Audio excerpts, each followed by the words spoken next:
7 fevral. Өлүм алдында иштин оңунан чыгышы. Акыркы саатта ийгиликке жетүү. Анан ал Ыйсага: "Ыйса, өзүңдүн падышачылыгыңа барганда мени эстей көр", деди. Лука 23 42 аят. Үмүттү өлтүрүүчү эң чоң нерселердин бири бул ушунча убакыттан бери өзгөрүүгө аракет кылып, бирок ийгиликке жетишпегениңиз. Ушундай болгондо артка кылчайып ойлоносуз. Мунун эмне кереги бар? Эгерде менин ишим оңунан чыкса, өзгөрүлсөм, жаңы өмүр менен жашоого өтө эле аз убакыт калат экен. Жана бул менин көп жылдык ийгиликсиз жашоомо салыштырмалуу анча деле чоң айырмачылык жаратпайт экен. Мурунку каракчы Ыйсанын жанындагы айкаш-чыгаштагы ууру Кудайга кайрылгандан кийин дагы 1 сааттай эле жашаган. Андан соң ал каза болгон. Кудай аны өзгөрткөн. Ал айкаш-чыгаштагы өмүрүн жаңы көз карашы жана иш аракеттери менен жаңы адам катары өткөргөн. Ал Ыйсаны тилдеген эмес.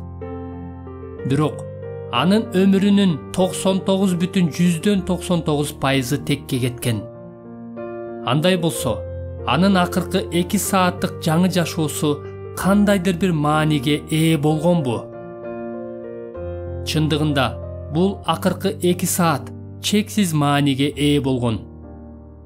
Буга чейин каракчы болгон бул адам бардыгы сыяктуу эле Машаяктын сот тактысынын алдына өзүнүн жашоосу үчүн жооп бериши үчүн келет.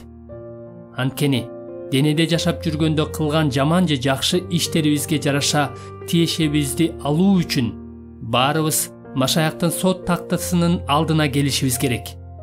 2 Корунтуктар 5-10 аят.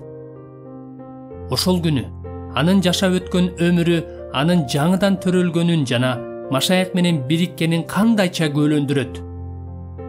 Жашоосу анын Машаякта жаңы өмүргө ээ болгонун кантип тастыктайт? Чындыкты акыркы сааттар айтып берет. Бул адам жаңы адам болуп калган эле. Анын ишеними нукурай эле. Ал чынында эле Машаяк менен бириккен эле. Машаяктын адилдиги анын да адилдиги болуп калган. Анын күнөөлөрү кечирилген. Акыркы сот күнүндө бул адамдын акыркы сааттары ушуларды жарыялайт. Ал өзгөргөн. Анын өзгөрүүсү мааниге ээ болгон. Бул Кудайдын ырайымынын күчүнүн жана анын чыныгы ишениминин жана Машаяк менен болгон чыныгы биримдигинин укмуштуудай күбөлүгү болгон жана болуп кала берет. Эми өзүбүздүн өзгөрүү үчүн болгон күрөшүбүзгө кайтып келели. Күрөшүп жаткан ишенгендер каракчыдай болуп, иши оңунан чыкпаса, куткарылбайт деп айтуудан алысмын. Мен жөн гана жашоонун акыркы жылдары жана акыркы сааттары да мааниге ээ деп айтып жатам. Эгерде биздин жашообуздун акыркы 1%-ында биз илгертен бери келе жаткан күнөөкөр адатты же мүнөзүбүздөгү зыяндуу сапаттарыбызды жеңип чыга алсак, анда бул ырайымдын күчү жөнүндө сонун күбөлүк болот жана бул акыркы сотто Машаякка болгон ишенимибизге жана аны менен болгон биримдигибизге кошумча күбөлүк болот. Кайраттаныңыз, күрөшүүчү. Сурап, издеп, тыкылдата бериңиз. Машаякка үмүт артууну уланта бериңиз.